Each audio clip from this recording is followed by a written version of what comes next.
তিনিচুকীয়াত এজেপিৰ দলীয় সভাৰ লগতে যোগদান সমাৰোহ ২৬ৰ নিৰ্বাচনৰ বাবে কঁকালত টঙালি বান্ধিছে দলটোৱে সহস্ৰাধিক লোকৰ আনুষ্ঠানিকভাৱে অসম জাতীয় পৰিষদত যোগদান কাৰ্যসূচী বিজেপি অগপ কংগ্ৰেছ আম আদমি পাৰ্টিৰ একাংশ নেতাকৰ্মীয়ে যোগদান কৰিছে যোগদান সমাৰোহত উপস্থিত অসম জাতীয় পৰিষদৰ সভাপতি লুৰিণজ্যোতি গগৈ লগতে সাধাৰণ সম্পাদক জগদীশ ভূঞা শ্যাম প্ৰসাদ ২৬ৰ নিৰ্বাচনলৈ বৰ বেছি সময় নাই 10টা মাহতকৈ কম সময় আছে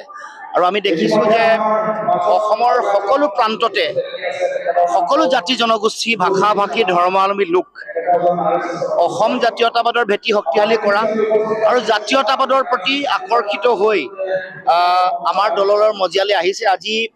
সকলো জাতি জনগোষ্ঠী আহিছে হিন্দী ভাষী অসমীয়া ব্যক্তিও আহিছে বাংলা ভাষী অসমীয়া আহিছে গোৰ্খা আহিছে আৰু আন খিলঞ্জীয়া জাতি জনগোষ্ঠীও সকলো আহিছে আহি এটাই শ্লোগান যে আমি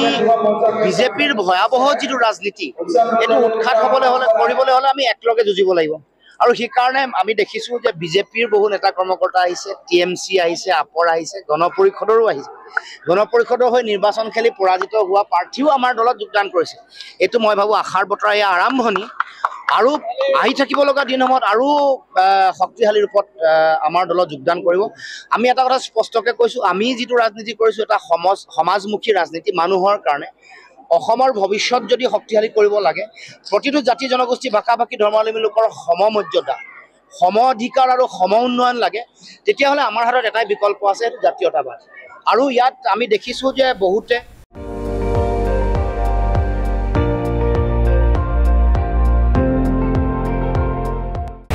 আপুনি চাই আছে ND24 সৰ্বশ্ৰেষ্ঠ নহয় সৰ্বোত্তমৰ দৌৰত